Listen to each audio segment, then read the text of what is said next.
ಇಷ್ಟರಲ್ಲೇ ಕಾಳಿ ದೇವಾಲಯದಲ್ಲಿ ಮತ್ತು ರಾಧಾಕಾಂತ ದೇವಾಲಯದಲ್ಲಿ ಮಂಗಳಾರತಿ ಆರಂಭವಾಗಿ ಬಿಟ್ಟಿತು.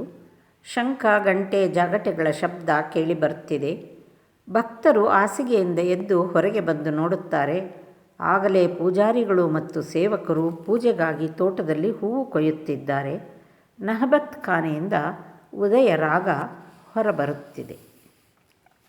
ನರೇಂದ್ರಾದಿ ಭಕ್ತರು ಪ್ರಾತಃಕೃತ್ಯಗಳನ್ನೆಲ್ಲ ಮುಗಿಸಿಕೊಂಡು ಪರಮಹಂಸರ ಹತ್ತಿರ ಬಂದು ನಿಂತುಕೊಂಡಿದ್ದಾರೆ.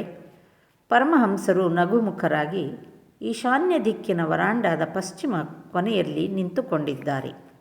ನರೇಂದ್ರ: ಪಂಚವಟಿಗೆ ಕೆಲವು ಮಂದಿ ನಾನಕ್ ಪಂಥದ ಸಾಧುಗಳು ಬಂದಿದ್ದಾರೆ.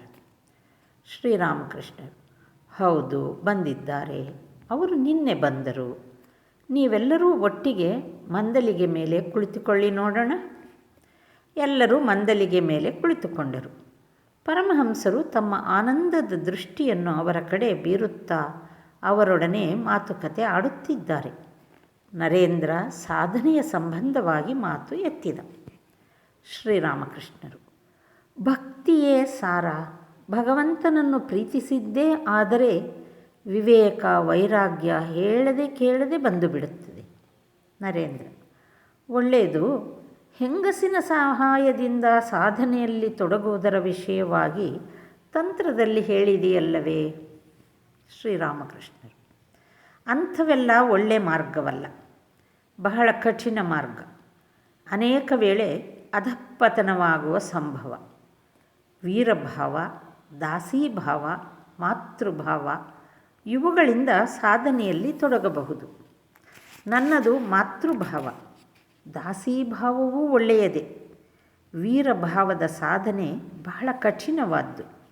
ಸಂತಾನ ಭಾವ ಶುದ್ಧವಾದ ಭಾವ.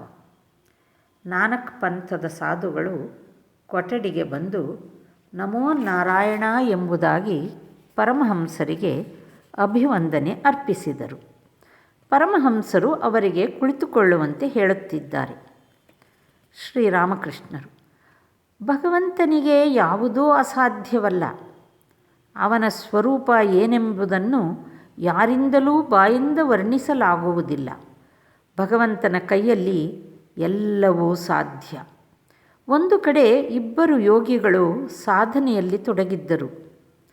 ನಾರದ ಋಷಿ ಆ ಮಾರ್ಗವಾಗಿ ಒಂದು ದಿನ ಮುಂದುವರಿಯುತ್ತಿದ್ದರು. ಒಬ್ಬ ಯೋಗಿ ನಾರದರ ಪರಿಚಯ ಮಾಡಿಕೊಂಡು ಅವರನ್ನು ಕೇಳಿದ, ನೀವು ನಾರಾಯಣನ ಸಾನ್ನಿಧ್ಯದಿಂದ ಬರುತ್ತಾ ಇದ್ದೀರಲ್ಲವೇ? ಆತ ಏನು ಮಾಡುತ್ತಾ ಇದ್ದಾನೆ? ನಾರದರು ಹೇಳಿದರು, ಈಗ ತಾನೇ ನೋಡಿಕೊಂಡು ಬಂದೆ.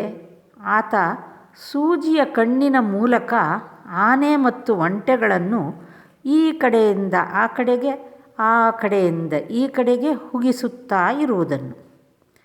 ಅವರಲ್ಲಿ ಒಬ್ಬ ಹೇಳಿದ, ಅದರಲ್ಲಿ ಆಶ್ಚರ್ಯಪಡುವುದೇನಿದೆ? ಆತನಿಗೆಲ್ಲವೂ ಸಾಧ್ಯ. ಆದರೆ ಇನ್ನೊಬ್ಬ ವಿಸ್ಮಯದಿಂದ ಕೇಳಿದ, ಏನು, ಅದು ಎಂದಿಗಾದರೂ ಸಾಧ್ಯವೇ?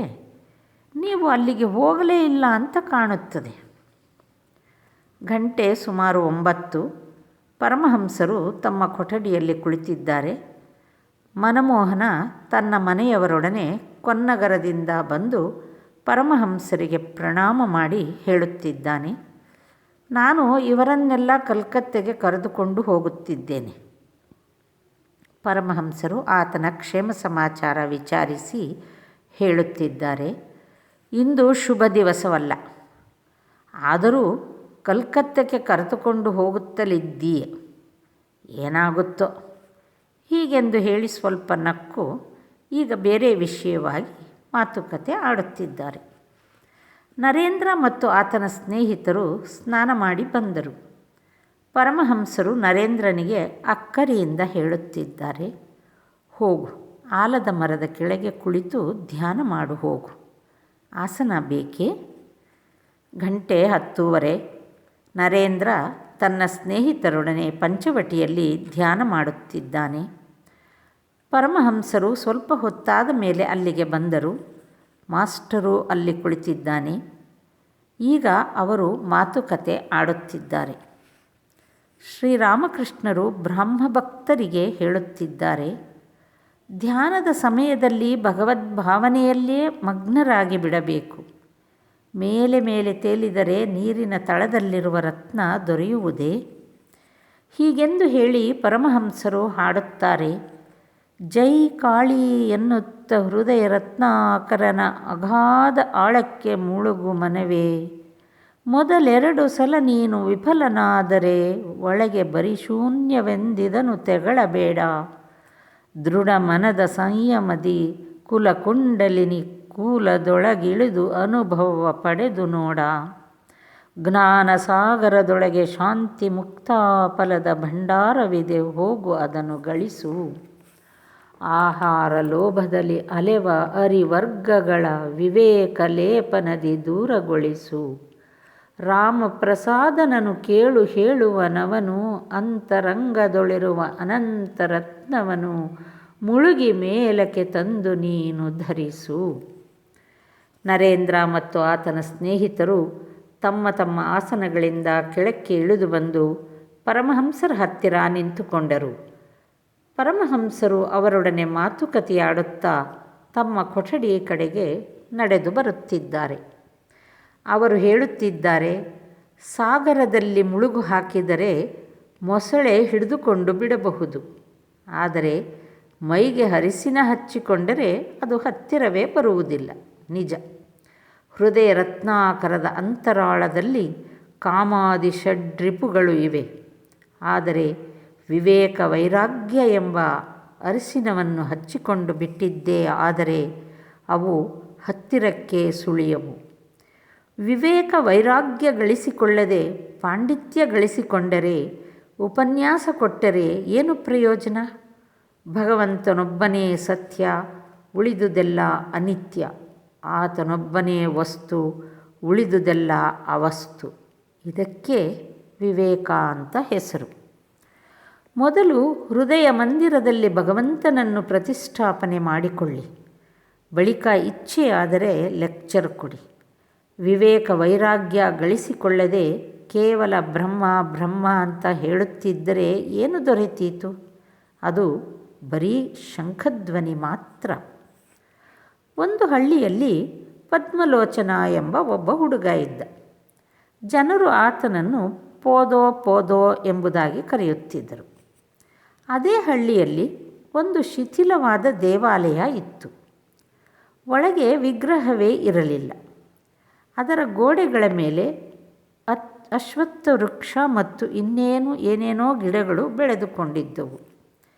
ದೇವಾಲಯದ ಒಳಗೆ ಬಾವಲಿ ಹಕ್ಕಿಗಳು ವಾಸವಾಗಿದ್ದವು. ನೆಲ ಅವುಗಳ ಹಿಕ್ಕೆ ಮತ್ತು ಧೂಳಿನಿಂದ ತುಂಬಿತ್ತು. ಅಲ್ಲಿಗೆ ಯಾರೂ ಹೋಗುತ್ತಿರಲಿಲ್ಲ. ಒಂದು ದಿನ ಮುಸ್ಸಂಜೆಯಾದ ಮೇಲೆ ಆ ದೇವಾಲಯದ ಕಡೆಯಿಂದ ಶಂಖಧ್ವನಿ ಬರಲಾರಂಭಿಸಿತು. ಹಳ್ಳಿಯ ಜನರು ಭಾವಿಸಿದರು, ಬಹುಶಃ ದೇವಾಲಯದಲ್ಲಿ ಯಾರೋ ದೇವರನ್ನು ಪ್ರತಿಷ್ಠೆ ಮಾಡಿರಬೇಕು. ಸಾಯಂ ಮಂಗಳಾರತಿ ನಡೆಯುತ್ತಿದೆ. ಮಕ್ಕಳು, ಮರಿ, ಗಂಡಸರು, ಹೆಂಗಸರು, ದೊಡ್ಡವರು, ಚಿಕ್ಕವರು ಎಲ್ಲರೂ ದೇವಾಲಯದ ಕಡೆ ಓಡಿ ಬಂದರು. ಅವರಲ್ಲಿ ಒಬ್ಬ ಮೆತ್ತಗೆ ಬಾಗಿಲು ತಳ್ಳಿ ನೋಡುತ್ತಾನೆ. ಪದ್ಮಲೋಚನ ಒಂದು ಕಡೆ ನಿಂತುಕೊಂಡು ಬೋಂ ಬೋಂ ಅಂತ ಶಂಖ ಊದುತ್ತಿದ್ದಾನೆ. ದೇವರನ್ನು ಪ್ರತಿಷ್ಠೆ ಮಾಡಿಲ್ಲ, ನೆಲವನ್ನು ಗುಡಿಸಿಲ್ಲ, ಸಾರಿಸಿಲ್ಲ, ಹೇರಳವಾಗಿ ಬಾವಲಿ ಹಿಕ್ಕೆ ಬಿದ್ದಿದೆ. ಆಗ ಅವನು ಗಟ್ಟಿಯಾಗಿ ಕೂಗಿ ಪದ್ಮಲೋಚನನಿಗೆ ಹೇಳಿದ, ಮೂರ್ತಿಯನ್ನು ನಿಲ್ಲಿಸಿಲ್ಲ ಗುಡಿಯ ಪೀಠದಲ್ಲಿ, ಆದರೂ ಶಂಖವನ್ನು ಊದುತ್ತಿರುವೆ. ಈ ಶಂಖನಾದಕ್ಕೆ ಹೆದರಿ ಬಾವಲಿ ಮಾತ್ರ ಹಗಲು ಇರುಳು ಸುತ್ತ ಹಾರಾಡಿವೆ. ಹೃದಯ ಮಂದಿರದಲ್ಲಿ ಭಗವಂತನನ್ನು ಪ್ರತಿಷ್ಠಾಪಿಸಬೇಕು ಎಂಬುದಾಗಿ ಇಚ್ಛೆ ಪಡುತ್ತಿದ್ದರೆ, ಭಗವಂತನ ಸಾಕ್ಷಾತ್ಕಾರ ಮಾಡಿಕೊಳ್ಳಬೇಕು ಎಂಬುದಾಗಿ ಇಚ್ಛೆ ಪಡುತ್ತಿದ್ದರೆ, ಕೇವಲ ಬೋಂ ಬೋಂ ಅಂತ ಶಂಖ ಊದಿದರೆ ಏನಾಗುತ್ತದೆ? ಮೊದಲು ಚಿತ್ತಶುದ್ಧಿ ಆಗಬೇಕು. ಮನಸ್ಸು ಶುದ್ಧವಾಯಿತು ಎಂದರೆ ಭಗವಂತ ಆ ಪವಿತ್ರ ಆಸನದ ಮೇಲೆ ಬಂದು ಕುಳಿತುಕೊಳ್ಳುತ್ತಾನೆ. ಬಾವಲಿಯ ಹಿಕ್ಕೆ ಸುಮ್ಮನೆ ಬಿದ್ದಿದ್ದರೆ ಭಗವಂತನನ್ನು ಪ್ರತಿಷ್ಠಾಪನೆ ಮಾಡಲಾಗುವುದಿಲ್ಲ. 11 ಬಾವಲಿ ಎಂಬುದು ನಮ್ಮ 11 ಇಂದ್ರಿಯಗಳು, 5 ಜ್ಞಾನೇಂದ್ರಿಯ, 5 ಕರ್ಮೇಂದ್ರಿಯ ಮತ್ತು ಮನಸ್ಸು. ಮೊದಲು ಭಗವಂತನ ಪ್ರತಿಷ್ಠಾಪನೆ, ಅನಂತರ ಇಚ್ಛೆ ಬಂದರೆ ಉಪನ್ಯಾಸ ಮುಂತಾದವು. ಮೊದಲು ಆಳಕ್ಕೆ ಮುಳುಗಿ ರತ್ನ ಆರಿಸಿಕೊ, ಅನಂತರ ಏನು ಬೇಕಾದರೂ ಮಾಡು. ಜನರಿಗೆ ಆಳಕ್ಕೆ ಮುಳುಗಲು ಇಚ್ಛೆ ಇಲ್ಲ. ಸಾಧನೆಯ ಭಜನೆಯೇ, ವಿವೇಕ ವೈರಾಗ್ಯವೇ, ಯಾವುದನ್ನು ಕೇಳಲೇಬೇಡಿ. ಒಂದೆರಡು ಮಾತು ಕಲಿತುಕೊಂಡು ಲೆಕ್ಚರ್ ಹೊಡೆಯುವುದು. ಲೋಕಶಿಕ್ಷಣ ಬಹಳ ಕಠಿಣವಾದ ಕಾರ್ಯ. ಭಗವಂತ ಸಾಕ್ಷಾತ್ಕಾರ ಪಡೆದುಕೊಂಡ ನಂತರ ಆತನಿಂದ ಆದೇಶ ಪಡೆದುಕೊಂಡದ್ದೇ ಆದರೆ ಆಗ ಲೋಕಶಿಕ್ಷಣ ಕಾರ್ಯ ಸಾಧ್ಯ. ಹಾಗೇ ಮಾತಾಡುತ್ತಾ ಪರಮಹಂಸರು ಉತ್ತರ ವರಾಂಡಾದ ಪಶ್ಚಿಮ ಅಂಚಿನ ಹತ್ತಿರ ಬಂದು ನಿಂತಿದ್ದಾರೆ. ಮಾಸ್ಟರು ಅವರ ಹತ್ತಿರ ನಿಂತಿದ್ದಾರೆ. ಪರಮಹಂಸರು ಪದೇ ಪದೇ ಹೇಳುತ್ತಿದ್ದಾರೆ, ವಿವೇಕ ವೈರಾಗ್ಯ ಗಳಿಸಿಕೊಳ್ಳದೆ ಭಗವಂತನನ್ನು ಪಡೆಯಲಾಗುವುದಿಲ್ಲ. ಮಾಸ್ಟರ್ ವಿವಾಹ ಮಾಡಿಕೊಂಡಿದ್ದಾನೆ. ಆದ್ದರಿಂದ ಆತ ವ್ಯಾಕುಲನಾಗಿ ತನಗೇನು ಗತಿ ಎಂಬುದಾಗಿ ಯೋಚಿಸುತ್ತಿದ್ದಾನೆ. ಆತನಿಗೆ ವಯಸ್ಸು 28, ಕಾಲೇಜಿನಲ್ಲಿ ಆಂಗ್ಲ ವಿದ್ಯಾಭ್ಯಾಸ ಮಾಡಿದ್ದಾನೆ. ಯೋಚಿಸುತ್ತಿದ್ದಾನೆ, ವಿವೇಕ ವೈರಾಗ್ಯ ಗಳಿಸಿಕೊಳ್ಳುವುದು ಎಂದರೆ ಕಾಮಕಾಂಚನ ತ್ಯಾಗ ಮಾಡುವುದೇ? ಮಾಸ್ಟರ್ ಶ್ರೀರಾಮಕೃಷ್ಣರಿಗೆ, ಹೆಂಡತಿ ಹೇಳಿದರೆ ನೀನು ನನ್ನನ್ನು ಸರಿಯಾಗಿ ನೋಡಿಕೊಳ್ಳುತ್ತಿಲ್ಲ, ಆತ್ಮಹತ್ಯೆ ಮಾಡಿಕೊಂಡು ಬಿಡುತ್ತೇನೆ ಅಂತ, ಆಗೇನು ಮಾಡುವುದು? ಶ್ರೀರಾಮಕೃಷ್ಣರು ಗಂಭೀರ ಸ್ವರದಿಂದ, ಭಗವಂತನ ಸಾಕ್ಷಾತ್ಕಾರಕ್ಕೆ ಅಡ್ಡ ಬರುವ ಹೆಂಡತಿಯನ್ನು ಬಿಟ್ಟು ಬಿಡಬೇಕು. ಅವಳು ಆತ್ಮಹತ್ಯೆಯನ್ನಾದರೂ ಮಾಡಿಕೊಳ್ಳಲಿ, ಏನನ್ನು ಬೇಕಾದರೂ ಮಾಡಿಕೊಳ್ಳಲಿ. ಭಗವಂತನ ಸಾಕ್ಷಾತ್ಕಾರಕ್ಕೆ ಅಡ್ಡ ಬರುವ ಹೆಂಡತಿ ಅವಿದ್ಯಾಸ್ವರೂಪಿಣಿ ಹೆಂಗಸು.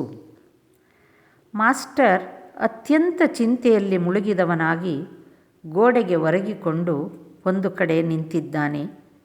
ನರೇಂದ್ರನೇ ಮೊದಲಾದ ಭಕ್ತರು ಆಶ್ಚರ್ಯಚಕಿತರಾಗಿ ಸ್ವಲ್ಪ ಹೊತ್ತು ಸುಮ್ಮನೇ ಇದ್ದರು. ಪರಮಹಂಸರು ಅವರೊಡನೆ ಮತ್ತೆ ಮಾತನಾಡುತ್ತಿದ್ದರು. ಇದ್ದಕ್ಕಿದ್ದ ಹಾಗೆ ಮಾಸ್ಟರ್ ಹತ್ತಿರ ಬಂದು ಆತನ ಕಿವಿಗೆ ಹೇಳುತ್ತಿದ್ದಾರೆ, ಯಾರಿಗೆ ಭಗವಂತನಲ್ಲಿ ಹೃತ್ಪೂರ್ವಕವಾದ ಭಕ್ತಿ ಇದೆಯೋ ಆತನಿಗೆ ರಾಜ, ಹೆಂಡತಿ, ದುಷ್ಟರು ಎಲ್ಲರೂ ವಶರಾಗಿ ಬಿಡುತ್ತಾರೆ. ಪತಿಯಲ್ಲಿ ಹೃತ್ಪೂರ್ವಕ ಭಗವದ್ಭಕ್ತಿ ಇತ್ತು ಎಂದರೆ ಹೆಂಡತಿಯೂ ಕ್ರಮೇಣ ಭಗವದಭಿಮುಖಳಾಗಿ ಬಿಡುತ್ತಾಳೆ. ಪತಿ ಒಳ್ಳೆಯವನಾಗಿದ್ದರೆ ಭಗವಂತನ ಕೃಪೆಯಿಂದ ಸತಿಯೂ ಒಳ್ಳೆಯವಳಾಗಲು ಸಾಧ್ಯವಾಗಬಹುದು.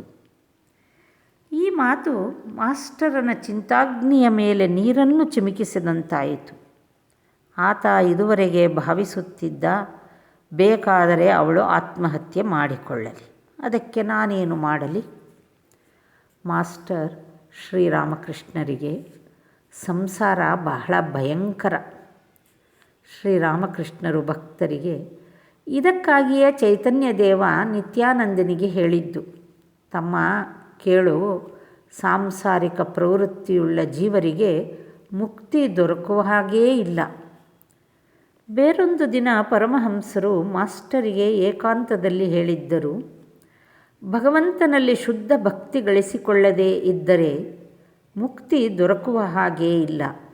ಭಗವಂತನ ಸಾಕ್ಷಾತ್ಕಾರ ಪಡೆದು ಸಂಸಾರದಲ್ಲಿದ್ದರೆ ಹೆದರಿಕೊಳ್ಳಬೇಕಾಗಿಲ್ಲ. ಆಗಾಗ ನಿರ್ಜನ ಪ್ರದೇಶದಲ್ಲಿದ್ದು ಸಾಧನೆ ಮಾಡಿ ಶುದ್ಧ ಭಕ್ತಿ ಗಳಿಸಿಕೊಂಡದ್ದೇ ಆದರೆ ಸಂಸಾರದಲ್ಲಿದ್ದರೂ ಹೆದರಿಕೊಳ್ಳಬೇಕಾಗಿಲ್ಲ. ಚೈತನ್ಯ ದೇವನಿಗೆ ಸಂಸಾರಸ್ಥ ಭಕ್ತರೂ ಇದ್ದರು. ಅವರು ಸಂಸಾರದಲ್ಲಿ ಹೆಸರಿಗೆ ಮಾತ್ರ ಇರುತ್ತಿದ್ದರು, ಅನಾಸಕ್ತರಾಗಿ ಇರುತ್ತಿದ್ದರು. ದೇವಾಲಯದಲ್ಲಿ ನೈವೇದ್ಯ ಅರ್ಪಿತವಾದ ನಂತರ ಮಂಗಳಾರತಿ ನಡೆಯಿತು.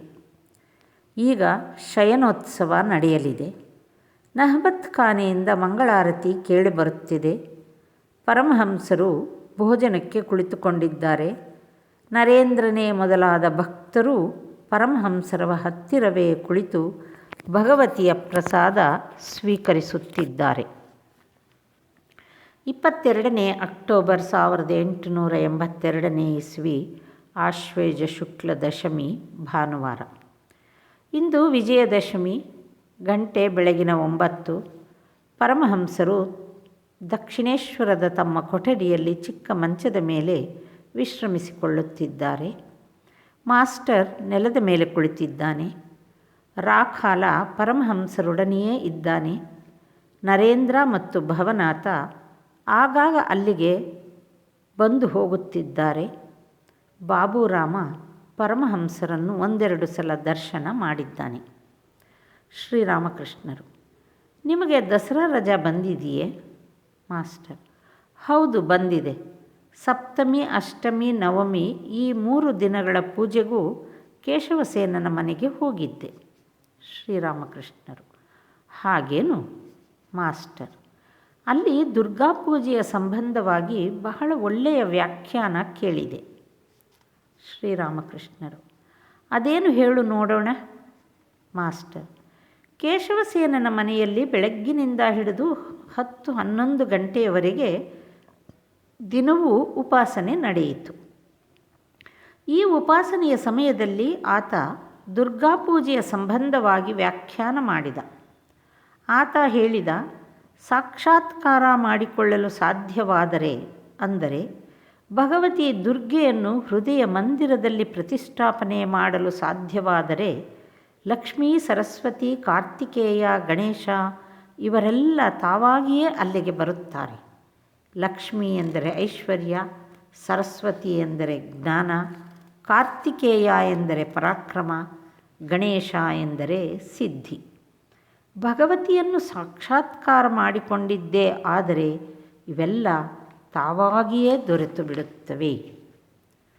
ಪರಮಹಂಸರು ಕೇಶವಸೇನನ ಉಪಾಸನೆಯ ಸಂಬಂಧವಾಗಿ ಮಾಸ್ಟರಿಗೆ ಆಗಾಗ ಪ್ರಶ್ನೆ ಹಾಕುತ್ತಾ ಆತ ಕೊಟ್ಟ ವಿವರಣೆಯನ್ನೆಲ್ಲ ಸಾವಧಾನದಿಂದ ಕೇಳಿ ಕೊನೆಗೆ ಆತನಿಗೆ ಹೇಳುತ್ತಿದ್ದಾರೆ, ನೀನು ಸುಮ್ಮನೆ ಅಲ್ಲಿಗಿಲ್ಲಿಗೆ ಅಲೆಯಬೇಡ, ಇಲ್ಲಿಗೆ ಬರುತ್ತಿರು. ಯಾರು ಅಂತರಂಗಿಗಳೋ ಅವರು ಕೇವಲ ಇಲ್ಲಿಗೇ ಬರುತ್ತಾರೆ. ನರೇಂದ್ರ, ಭವನಾಥ, ರಾಖಾಲ ಇವರು ನನ್ನ ಅಂತರಂಗ ಭಕ್ತರು. ಇವರು ಸಾಮಾನ್ಯ ವ್ಯಕ್ತಿಗಳಲ್ಲ. ನೀನು 1 ದಿನ ಇವರಿಗೆ ಅನ್ನ ಹಾಕು. ನರೇಂದ್ರ ನಿನ್ನ ಕಣ್ಣಿಗೆ ಹೇಗೆ ಕಾಣುತ್ತಾನೆ? ಮಾಸ್ಟರ್: ಆತ ಬಹಳ ಒಳ್ಳೆಯವ. ಶ್ರೀರಾಮಕೃಷ್ಣರು: ನೋಡು, ನರೇಂದ್ರನಲ್ಲಿ ಎಷ್ಟೊಂದು ಗುಣಗಳಿವೆ. ಹಾಡುವುದರಲ್ಲಿ, ಬಾರಿಸುವುದರಲ್ಲಿ ನೈಪುಣ್ಯ ಹೊಂದಿರುವುದಲ್ಲದೆ ವಿದ್ಯೆಯಲ್ಲಿ ಕೂಡ. ಇವೂ ಅಲ್ಲದೆ ಜಿತೇಂದ್ರಿಯ, ವಿವಾಹವಾಗುವುದಿಲ್ಲ ಅನ್ನುತ್ತಾನೆ. ಬಾಲ್ಯದಿಂದಲೇ ಭಗವಂತನ ಕಡೆ ಮನಸ್ಸು. ಈಗ ನಿನ್ನ ಧ್ಯಾನ ಯಾವ ರೀತಿ ನಡೆಯುತ್ತಿದೆ? ನಿನಗೆ ಸಾಕಾರ ಅಧಿಕವಾಗಿ ರುಚಿಸುತ್ತದೆಯೋ ಅಥವಾ ನಿರಾಕಾರವೋ? ಮಾಸ್ಟರ್: ಈಗ ಸಾಕಾರದ ಕಡೆ ಮನಸ್ಸು ಹೋಗುತ್ತಿಲ್ಲ. ನಿರಾಕಾರದಲ್ಲೂ ಮನಸ್ಸನ್ನು ಸ್ಥಿರವಾಗಿ ಇಡಲಾಗುತ್ತಿಲ್ಲ.